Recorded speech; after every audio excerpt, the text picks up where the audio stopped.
après ce très beau documentaire, si je suis là, c'est parce que j'ai particulièrement apprécié, que j'ai pas eu besoin de le défendre, mais c'est vraiment un documentaire que j'ai apprécié pour son côté bricolage, mais pas que. Donc,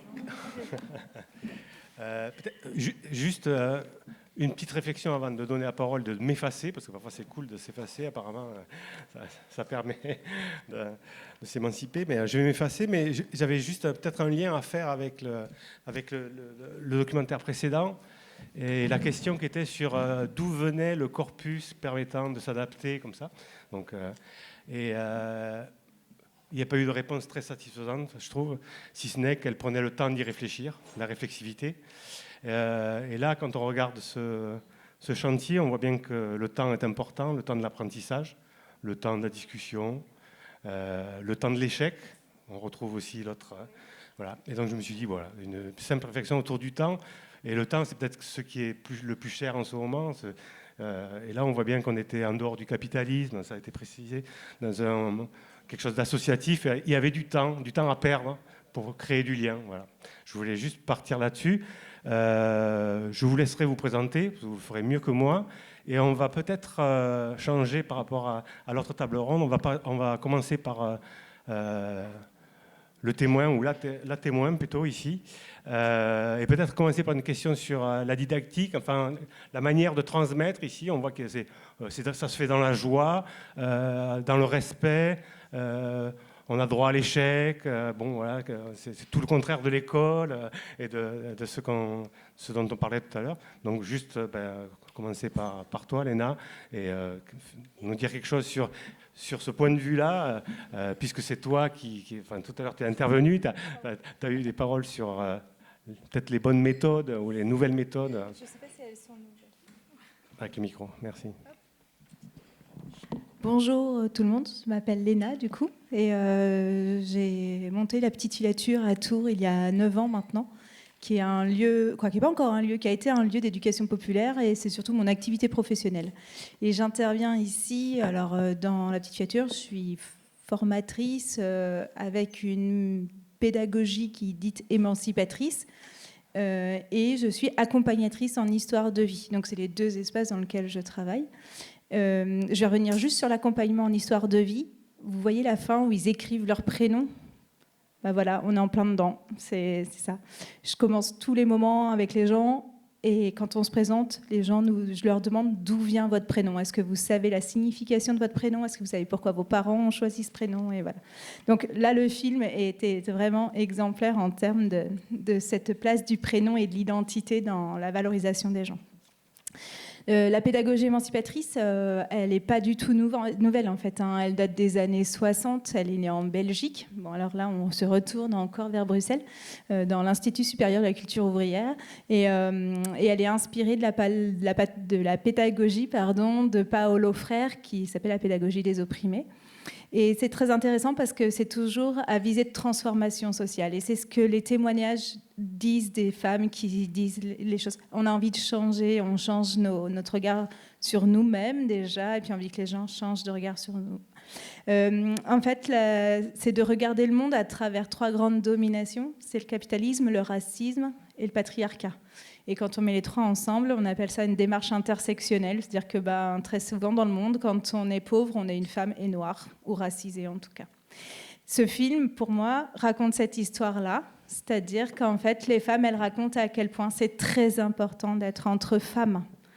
Et donc la pédagogie de Chantal, je ne sais pas si elle y a mis tous ces mots-là, j'en sais rien. En tout cas, moi, ce que j'y entends, c'est ça. Alors elle le fait avec le cœur, c'est la plus belle des pédagogies, à mon avis, hein, la plus belle des transmissions.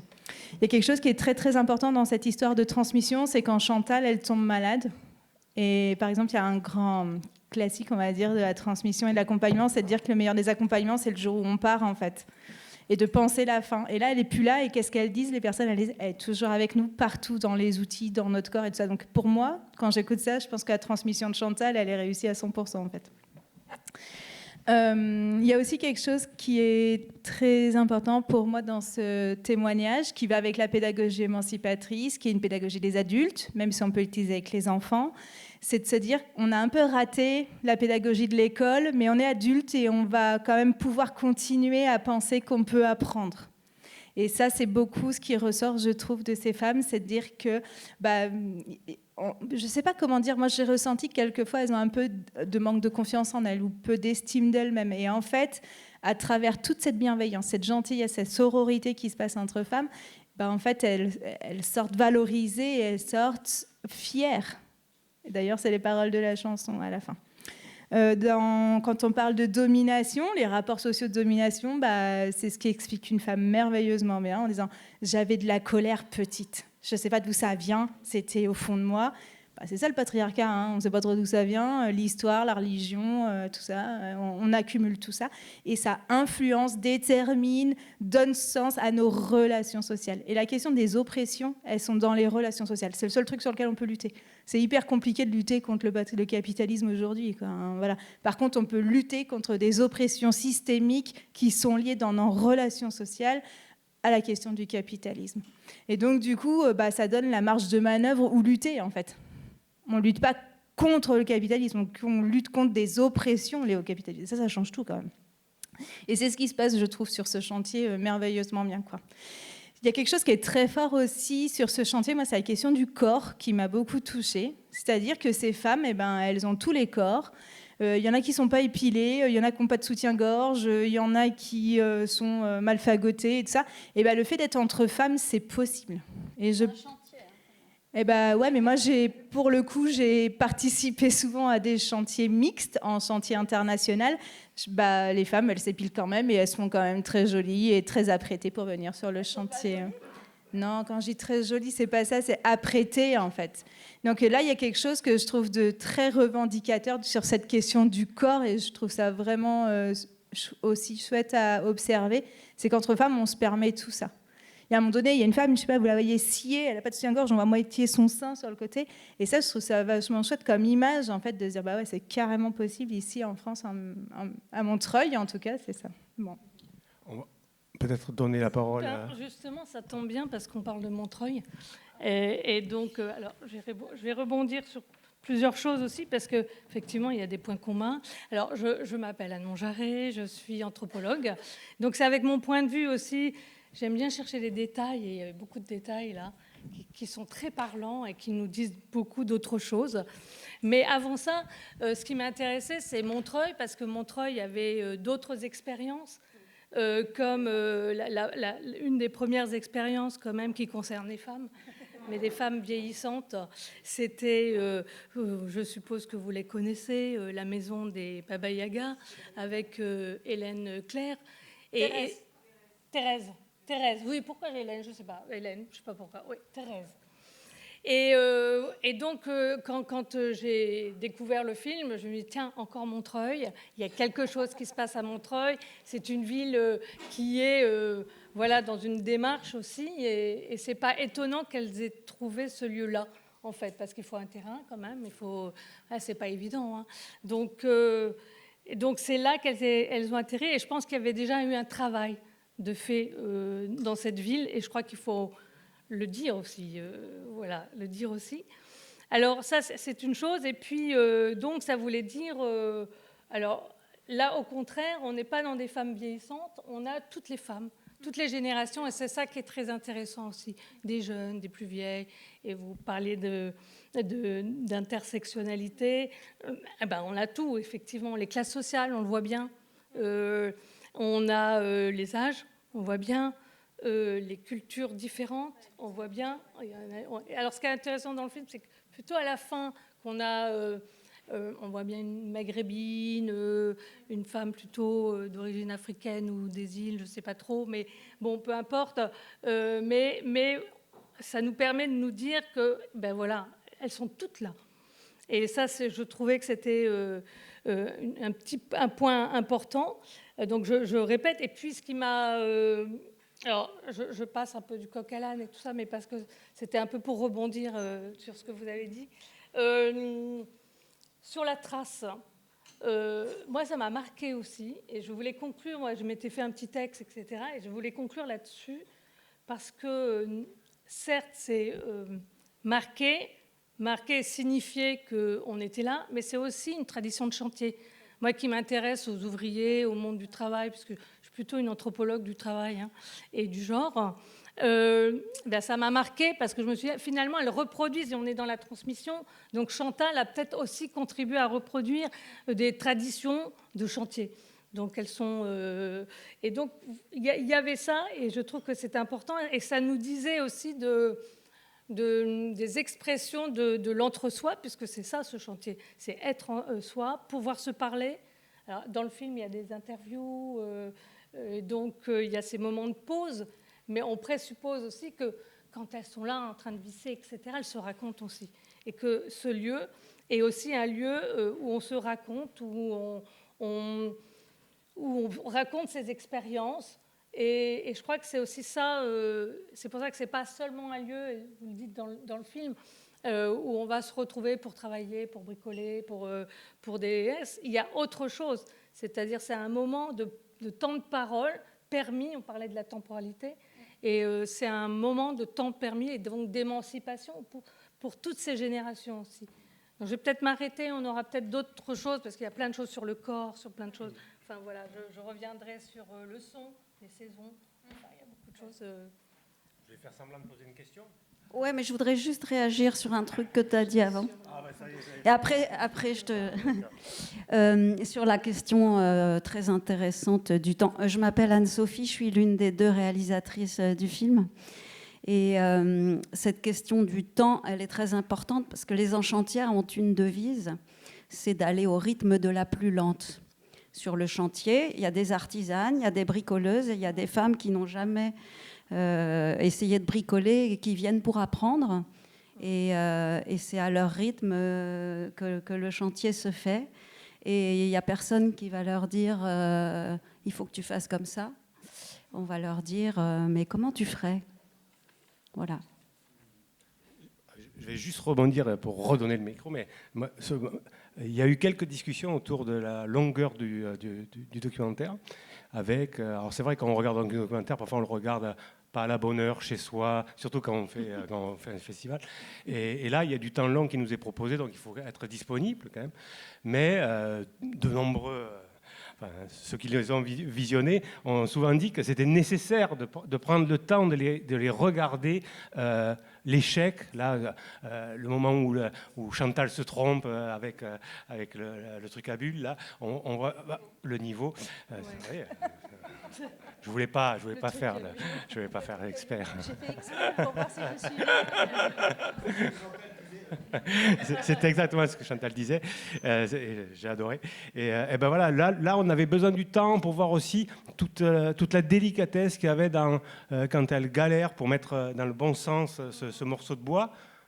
Moi qui ai appris à bricoler auprès de mon père, je sais que c'était pas du tout ça, quoi. Voilà, là, ça tapait dur, quoi. Et là, on accompagne, on laisse celui qui apprend apprendre par soi-même. Bon, voilà, ça, j'ai trouvé ça admirable et très différent de ce qu'on peut retrouver partout ailleurs. Moi, j'aimerais bien rebondir sur la temporalité, parce que, en fait, ce que j'ai aussi apprécié, c'est le temps long. Effectivement, on peut penser qu'il est long, mais il faut se mettre dans le chantier. Le chantier, il est long. Elles le disent d'ailleurs. À un moment donné, c'est est-ce qu'on va arriver à finir, et en fait, ce qui est intéressant aussi, là, bon, c'est peut-être le côté anthropo là derrière, mais c'est les saisons. C'est-à-dire, grâce à ça, on est avec elles dans les saisons. Il pleut, il y a la tempête, il fait chaud, il y a la neige, oui, et ce qui est rare en plus sur un. Je me suis posé la question, je me suis dit, mais c'était quand en fait, quand ça. Bon bref, et en fait, on est là avec elles, et on est là dans leur corps aussi saisonnier, parce qu'à un moment il y a la tempête, il faut quand elles sont sur le toit avec la glace, je trouve c'est génial. Enfin, j'ai trouvé que ça tellement peu commun. Même dans les chantiers de mecs, enfin, on ne nous montre pas tellement ça. Ces conditions, le temps, quoi, le temps et les saisons, parce que ça fait aussi le chantier, ça fait ses possibilités. Et à un moment donné, elles disent, en fait, une des choses qui va être importante, ça va être de mettre le bâtiment hors d'eau. Et là, on est encore dans la temporalité et saisonnière. Donc voilà, bon, je ne veux pas continuer, mais par rapport à la temporalité, je trouve que vous arrivez dans ce film à nous faire rentrer. Parfois c'est long, mais je trouve que c'est la vie. Enfin, tout est long. Enfin, nous aussi, dans le boulot et tout ça, des fois. Juste répondre sur le temps. Est-ce que c'est une volonté, non, le temps long comme ça s'accorder?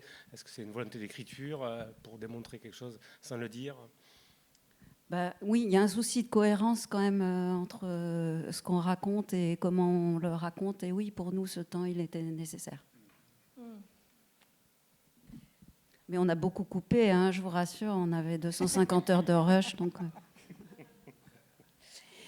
Moi, il y a quelque chose qui m'a touchée et qui est au cœur en ce moment des questions militantes et écologiques. Ça va peut-être vous parler de tout ça, mais la question du care. Alors, il n'y a pas trop de traduction française parce que prendre soin, il est... Le soin. Ouais, le soin, mais dans le care, il y a un truc un peu différent du soin. Et du coup, il y a la question de la considération en philosophie qui vient avec ce care. Et en fait, on est vraiment, pour moi, dans ce documentaire, sur ce chantier, au cœur de ça. On est dans cette question de la transformation sociale parce que c'est un chantier en non-mixité. Il y a une femme qui dit à un moment donné, c'est anticapitaliste ce qu'on fait, en fait. Voilà. Et cette question du care qui vient vraiment dans l'attention portée à chacune, les unes des autres, puis ça commence par la pince anti-écharde et elle hallucine que ce soit anti-écharde vraiment. Voilà, et donc du coup là on est dans un soin physique mais aussi dans un soin où elles prennent soin les unes des autres, et ça c'est quelque chose qui est très intéressant et qui me fait glisser doucement vers la question de la joie militante. Je fais un petit clin d'œil, on vient de se le dire avec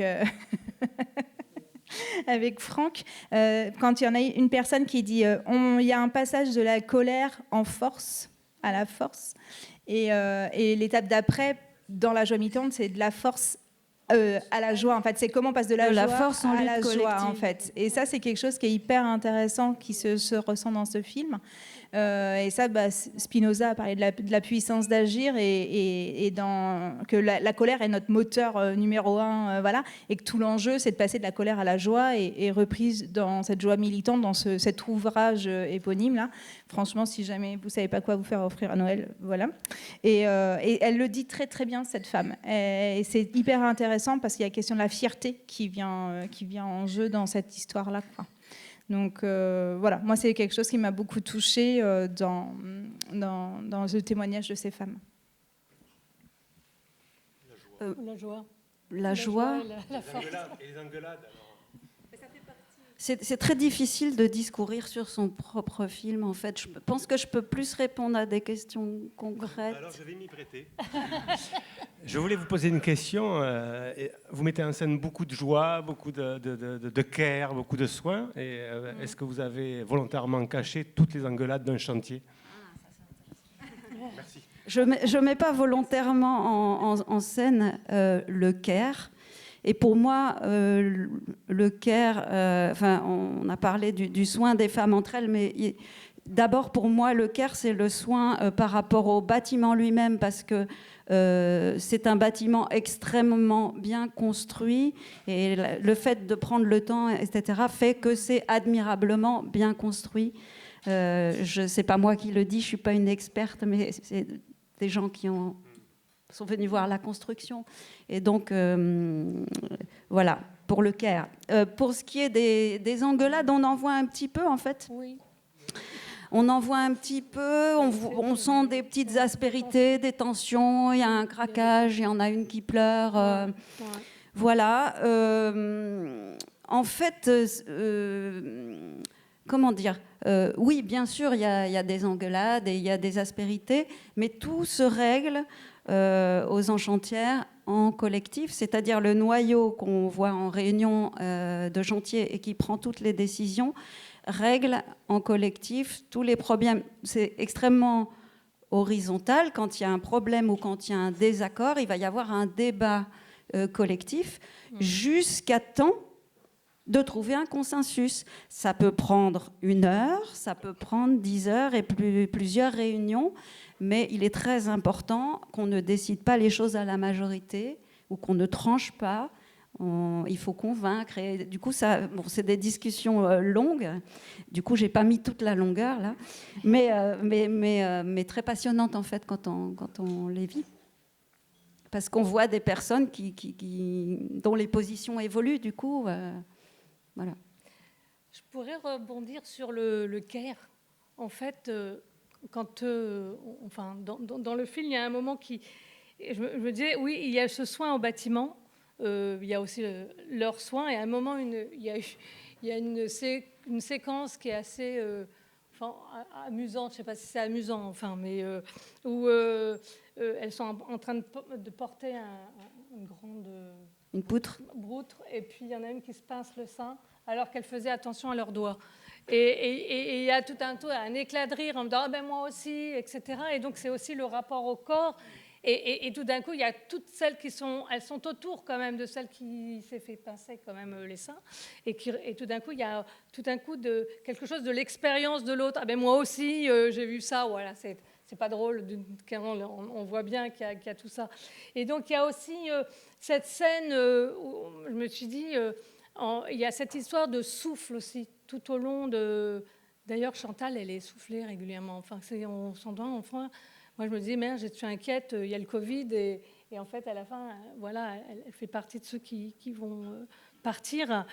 Et en même temps, il y a des moments où elles reprennent le souffle. Il y a cette séance où elles sont toutes de collectives, où elles sont en train de faire comme de la gym, là, etc. Et donc, je me dis, elles reprennent souffle. Et en même temps, il y a des moments où elles s'essoufflent. On voit bien, il y a comme une fatigue morale. Et ce chantier, c'est aussi un chantier où il faut tenir son souffle. C'est-à-dire, il faut aller jusqu'au bout. Et on sent bien que des fois, c'est pas facile. C'est pour ça qu'elles sont assez tendues. Et là, il y a quelque chose de la force, justement. Comment tenir la force. Et en même temps, je me disais, il y a un noyau. Mais en même temps, il y a beaucoup de filles qui passent, enfin, beaucoup de femmes qui passent. Il y a le noyau dur, et puis il y en a d'autres. Donc, ça veut dire qu'il y a un moment... Pour tenir justement la longueur, il y a une forme de renouvellement. Et dans les signatures, on le voit aussi, il y a plein de signatures, mais on ne les voit pas toutes, d'ailleurs, vous le dites. Et il y en a beaucoup plus qui sont passées par là. Moi, j'ai vu passer plus de 200 femmes sur ce chantier. Voilà, c'est ça. Ouais. Et c'est comme ça qu'elles ont tenu, parce que...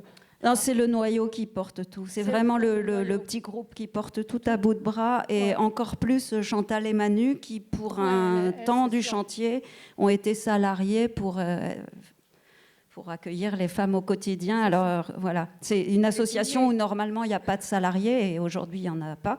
Mais pour ce temps de chantier, c'était les piliers. Les pilières. Les pilières. Les pilières. Ce que j'ai aimé aussi, c'est sur... Juste pour dire un truc par rapport à l'incertitude, en fait, ce chantier, il commence et elles ne savent pas s'il va continuer et s'il va aller au bout. Et il y a des moments où oui, parce que tout d'un coup, il y a une subvention, alors on peut acheter du matériel, on peut faire ci, puis après, il y a le Covid, et alors on ne sait plus. Il y a plein de moments. Et donc, ça fait comme ça, en fait, dans les esprits. Et pour le film, c'est exactement pareil. Nous, on commence à tourner, mais on ne sait pas s'il y a un film au bout, parce qu'on ne sait pas si le chantier va vraiment aller au bout. Voilà. Et quand Chantal a décédé, elle voulait tout arrêter, les filles. Il y a eu un temps... Ah oui, on ne sent pas ça dans le film. Non, je ne l'ai pas mis dans le film, je ne voulais pas qu'on s'apesantisse. Oui. D'ailleurs, c'est très discret. Malgré tout, c'est très discret autour de Chantal. Moi, ce qui m'a... Justement, pour revenir sur aussi le corps et l'apprentissage et la transmission, qui est le thème finalement qui concerne... ces jours, ces journées de réflexion aussi, c'est moi ce qui c'est la mobilisation des sens. Je trouvais que c'était très intéressant. Très vite, vous commencez, il y a une scène où il y a le son, on chante, et puis après elle dit oh, mais c'est difficile hein, finalement. Enfin, on peut chanter, mais finalement ça entraîne, mais en même temps ça déconcentre. Donc il y a ce rapport il y a plein de scènes aussi avec le son. C'est-à-dire, elle tape, elle dit, t'as entendu ? Il y a un truc là. Hein. Ah ouais, non, mais là, on n'entend pas. Hop, on reprend. Il y a donc ce rapport au son, il y a ce rapport au toucher, il y a entendre, il y a toucher. Et je trouve que vous avez réussi à nous faire percevoir toutes ces sensibilités, d'une certaine manière.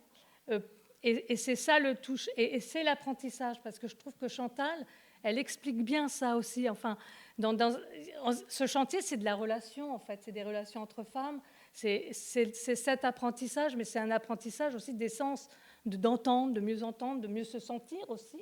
Et je trouve que vous arrivez à nous le faire percevoir. Enfin, ça, c'est... Une question pour que... Oui, justement, je voulais savoir quel était votre rapport au bricolage, est-ce que vous êtes une chantière ou non chantière? Non, c'est vrai que dans cette sensibilité-là, j'ai trouvé que je me suis dit, soit elle a beaucoup appris avec elle, soit elle avait déjà des connaissances sur comment bien tenir. Voilà. Il y a une démonstration là, qui est faite de l'engagement du corps dans le bricolage et qui, je me dis, est-ce que ça vient de l'apprentissage ou... Alors, je ne savais rien faire de mes 10 doigts en bricolage. J'y connaissais rien. Moi, mon père, il m'a pas transmis, il a transmis à mon frère. Mais voilà, j'étais amie avec Chantal et j'ai su assez vite que quand cette aventure allait se mettre en place, j'allais vouloir la filmer. Et elle m'a dit, mais c'est pas moi qui vais te dire oui ou non, c'est un collectif, donc il faut que tu rencontres le collectif.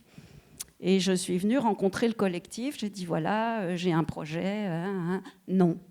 Comme pour l'histoire de tout à l'heure. Ok, non, ben, c'est pas grave, je vais revenir. Enfin, j'ai pas dit ça, mais je suis revenue. Puis on a rediscuté, puis je leur ai écrit un mail, et puis comme on habite dans la même ville, j'en ai recroisé, et puis je suis revenue. Et puis finalement, à un moment donné, alors entre-temps, il y avait une autre réalisatrice, donc ma co-réalisatrice, mais on ne se connaissait pas, qui était la nièce de Chantal et qui avait un peu le même projet que moi. Et elles nous ont reçues toutes les deux et elles ont dit bon ben d'accord, mais et d'une, on veut pas 2 caméras sur le tournage, donc vous faites le film ensemble. Et de 2, vous participez au chantier parce qu'il faut que vous soyez au même niveau que tout le monde et que, comme tout à l'heure, en fait, que vous faisiez partie du truc. Et alors nous, on pouvait pas amener d'autres personnes, équipes sur le chantier. Donc, bon, moi, j'ai fait d'autres films, mais je n'avais pas filmé moi-même. Et là, j'ai dû m'y mettre, en fait. Voilà.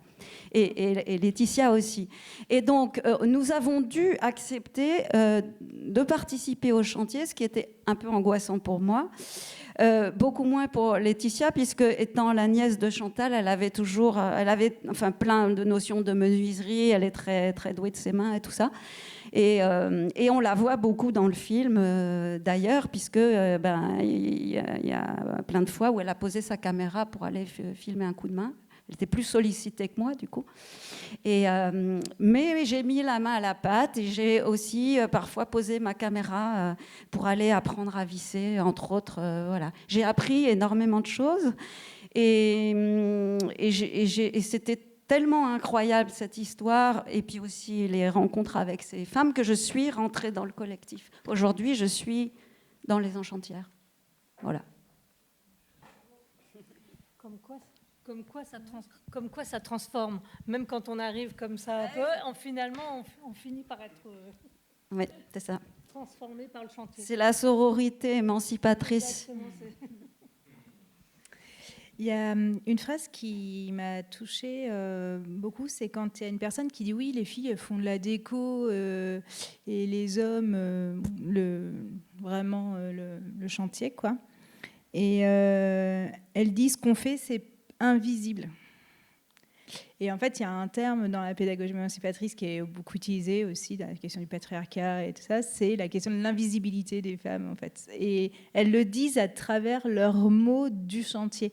Et c'est là où je trouve que ce documentaire est vraiment fort, fort intéressant.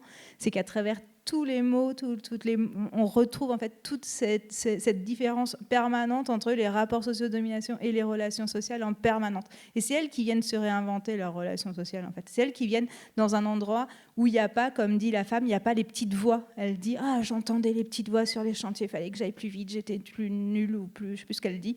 C'est ça le patriarcat, en fait. C'est-à-dire qu'on a ces petites voix-là tout le temps, en permanence, et là, elle les a pas.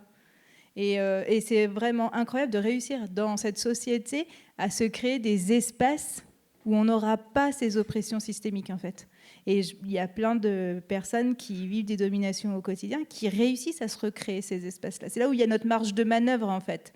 Et quand on n'y arrive pas, est-ce qu'on connaît les gens qui peuvent nous emmener à des espaces où on connaît, quoi. C'est là où la question de faire des alliances avec des gens qui nous ressemblent, c'est assez formidable, quoi. Voilà. Donc je trouvais qu'à travers leurs témoignages, on était en permanence en train de passer des rapports sociaux de domination et des relations sociales saines, non oppressives, en fait, dans leur témoignages. Et ça, j'ai trouvé ça vraiment beau. Et je trouve que la métaphore, en fait, de la construction, elle est intéressante parce que justement, ce sont des actions constructives également pour elles. Et on voit bien qu'elles essaient de sortir de quelque chose. En tout cas, elles l'expriment. Effectivement, le gag sur mon père, il me disait que c'était ceci, cela, ou les chantiers. Et donc, on a continuellement ce rappel, finalement, un peu familial ou de vécu professionnel qui nous ramène toujours à la place qu'on a. Et là, justement, c'est une nouvelle place qu'elle découvre d'une certaine manière. C'est-à-dire essayer de faire sa place et donc faire sa place aussi en société, dans la société. On va peut-être effectivement laisser... Oui, on va ouvrir la discussion au point de vue. Merci. Il y a... Bonsoir. Ah oui, c'est bon, ça marche. Bonsoir ou bonjour encore. Peut-être bonjour. J'ai beaucoup aimé le film, merci beaucoup. C'était très motivant, même à se mettre dans le bricolage, même si moi aussi, j'y connais pas grand-chose. Ma question, c'était par rapport au contraste entre les scènes où on les voit travailler et les scènes où elles sont en portrait, un peu, enfin, le soir, où elles discutent. J'ai trouvé qu'il y avait beaucoup plus de vocabulaire employé sur le côté politique et féministe, qui apparaissait moins dans les scènes de chantier. Du coup, je voudrais savoir, est-ce que vous leur avez posé des questions particulières pour que ces mots-là, ils apparaissent?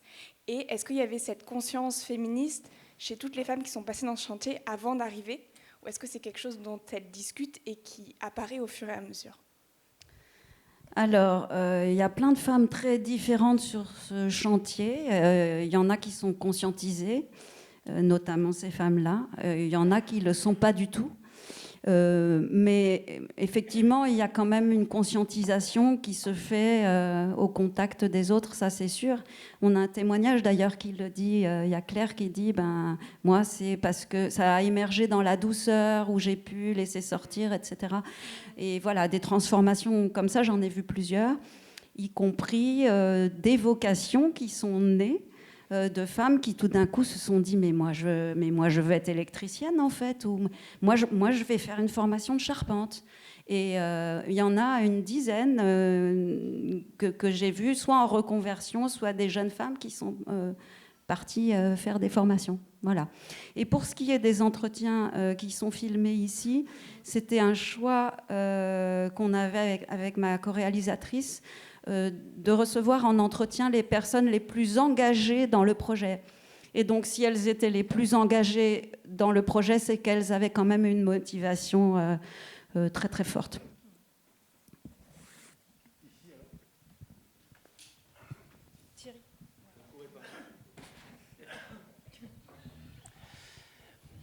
Oui, je voulais revenir sur ce que vous nous proposez, ce qui nous donne un matériau de réflexion. Et donc, on a tous ce matériau, on est à égalité. Vous êtes 4 experts qui nous proposez des analyses, mais on est à égalité. Parce qu'on a tous vu le film, on a nos a priori. Vous nous proposez des descriptions, enfin des analyses, et vraiment merci de proposer ce matériau, parce que souvent on entend des analyses, mais on n'a pas le matériau brut. Tandis que là, entre le premier film et le deuxième, on a des propositions à hauteur d'humain, et voilà, et vous nous proposez vos éclairages, donc vraiment, je reviens, merci. Et donc la question, ça serait, est-ce que vous imaginiez, parce que bon, vous avez la pratique du cinoche, de l'engagement, etc., mais est-ce que vous imaginiez la portée, l'écho que ça pouvait faire auprès du public? Est-ce que vous l'avez construit avec un souci de ouais, je voudrais démontrer ou pas, ou est-ce que vous faisiez simplement confiance au fait de raconter et que ce qui était raconté ouvre à tout ce qui a été proposé, dit? Bah, il y a toujours un espoir secret que ça parle à plein de gens aussi fort que ça m'a prise moi. En fait, c'est un film que j'ai vraiment fait avec mes tripes. C'est une période de ma vie où ça faisait quelques années que je faisais plus de films, je ne pensais pas forcément en refaire, etc. Et cette histoire-là est venue me chercher vraiment par les tripes. Il y a une espèce d'urgence.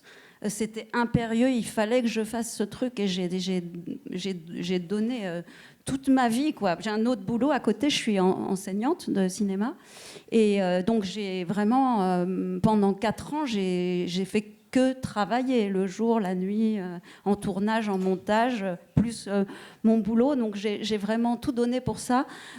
Donc oui, bien sûr, on espère que ça va rayonner autour. Et moi, alors il y a une chose dont j'étais quand même un peu persuadée, c'était que filmer ça, ça pouvait contribuer, si le film était vu, à changer les représentations. Parce que moi, j'en avais jamais vu des femmes sur un chantier. Il n'y a pas beaucoup de gens qui en ont vu.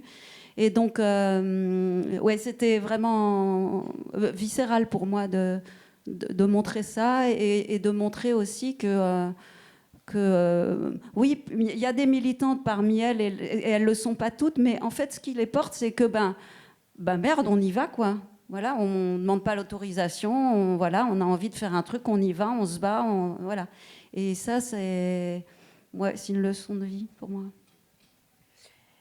Je vais dans la continuité, mais pas du tout sur le rayonnement. Mais moi, les deux liens le lien que je fais entre les deux films dans le bricolage de ces femmes, et qui est un bricolage qui me semble très très porté sur la question émotionnelle, c'est pour moi, elles ont la pédagogie de la douceur, la pédagogie de la tendresse en fait. C'est-à-dire que on a l'impression que tout peut passer parce qu'elles le disent avec cette douceur. Et d'ailleurs, c'est dit là, et c'est aussi ressorti dans le premier film quand elle contient l'enfant. On sent qu'il y a quand même de la force parce que l'enfant est en train de se débattre, mais elle est douce et il y a ces câlins qui sont là. Et ça, je trouve ça vraiment intéressant dans les liens entre ces deux films. Ça m'amène à penser, là, il y a un livre qui vient d'être traduit en français, mais qui s'appelle La pédagogie de l'espoir de Bell Hooks. Vraiment, et ça se termine, elle conclut sur l'amour inconditionnel pour pouvoir transmettre les choses, et je trouve qu'on est vraiment en plein dedans, quoi.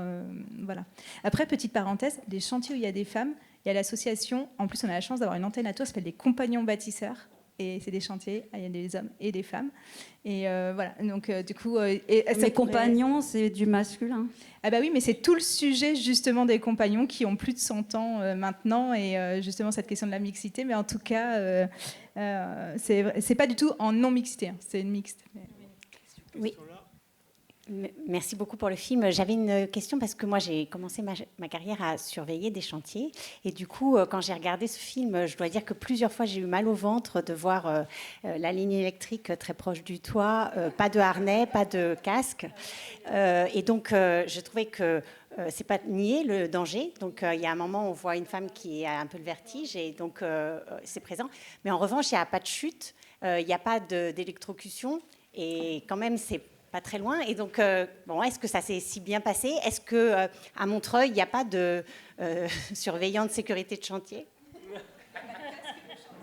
De surveillant de sécurité de chantier Enfin, pourquoi quelqu'un serait venu de l'extérieur sur ce chantier? Non, non. J'ai une réponse qui est liée au temps. On revient à cette histoire du temps. C'est que le fait de tout faire lentement et d'avoir une attention extrême aux choses fait que ça limite énormément les accidents. Alors, il y a eu des petits bobos avec le ciseau à bois, des petits pansements au bout des doigts, et il n'y a pas eu d'accident. Quand elles sont en haut et qu'elles ont un peu le vertige, c'est qu'elles sont allées placer une barre de sécurité. Donc, Chantal était très à cheval sur la sécurité. Et donc, il n'y a pas eu d'accident. Elle en a eu un petit, une fois, Chantal. C'est les échafaudages métalliques qui sont roulants. Quand il faisait plus de 40 degrés, en fait, elles avaient étendu des bâches dessus pour se faire de l'ombre. Et normalement, les roulettes étaient déverrouillées. Mais un jour de grand vent, les roulettes d'un des échafaudages n'étaient pas... étaient verrouillées, au contraire. Ouais. Et avec une rafale, en fait, le vent s'est engouffré et Chantal a pris l'échafaudage sur elle. Donc, elle a eu tout un côté du corps tout bleu pendant quelques jours. Et on n'a pas les images. Non, les appâts, c'était... Alors, sur le tournage, on s'est relayé pour filmer parce qu'on voulait être en équipe minimum et en plus, il fallait couvrir beaucoup de chantiers. Donc, ce jour-là, c'était Laetitia qui filmait et elle a posé sa caméra, elle s'est précipitée au chevet de Chantal et j'espère que j'aurais eu le même réflexe. Bonsoir, merci pour ce beau film. Non, j'avais une question sur la manière dont le chantier a été perçu par le voisinage, donc à Montreuil. Oui. Est-ce qu'il y a eu des visites?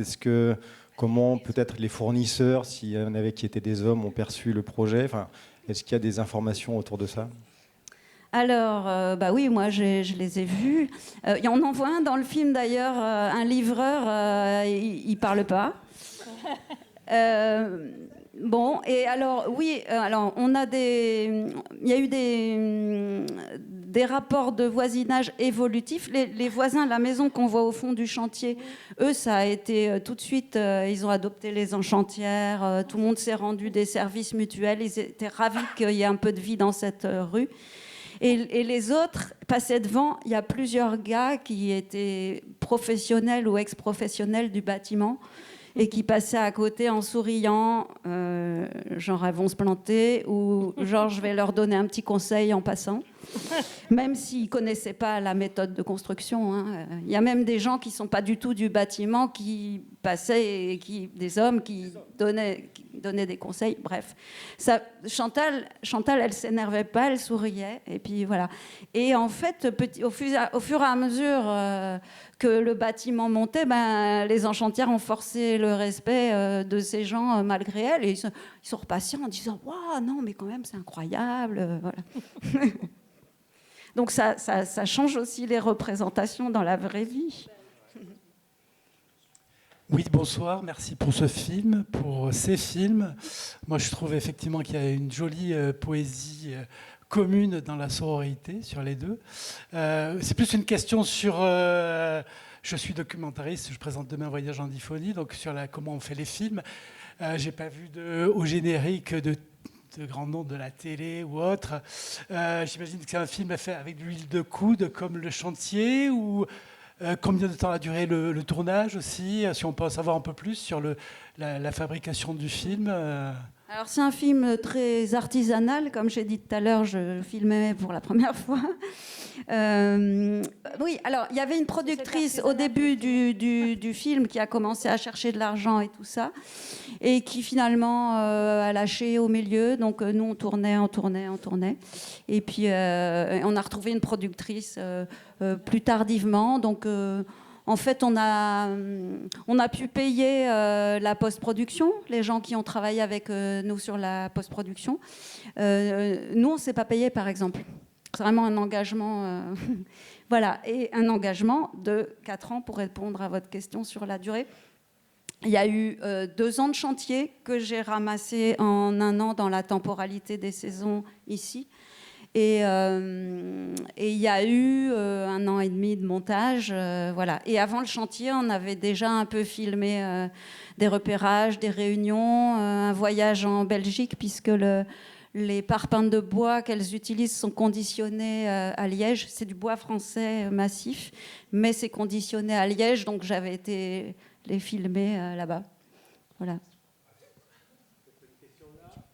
C'était une question tout à fait... Attends, merci beaucoup. Elle était très dérisoire. Vous y avez répondu. Elle met en lumière mon inculture totale en matière de bâtiment. J'allais vous demander pourquoi de rêve et de parpaing alors que la bâtisse est en bois. Mais on dit des parpaings de bois? Alors oui, c'est... D'accord, ok, voilà, c'est fait.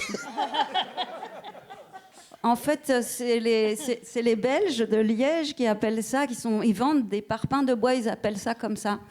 Voilà, mais j'ai souvent cette question, parce qu'on me dit, mais c'est pas des parpaings. Oui, c'est un peu la démonstration de votre incompétence. C'est ça. Moi, je voulais insister, merci. Hein, j'ai trouvé ça super jouissif de voir ça. Parce qu'il y a une force, il y a une force tranquille, quoi. Il y a une force douce. Alors, je sais pas, c'est un oxymore en fait. Et tout le temps en fait. Dans tout le film, il y a une espèce de comme ça de force qui est là. On le voit là sur les poutres, par exemple, comment on porte une poutre de 200 kilos, à plusieurs, en collectif. Ouais. En fait, ce qui est super, c'est que on retrouve la force du collectif qu'on a dans des collectifs mixtes, dans des collectifs de mecs, dans des collectifs... rarement dans des collectifs de nanas. Enfin, en tout cas, on a rarement l'occasion de voir des collectifs de femmes.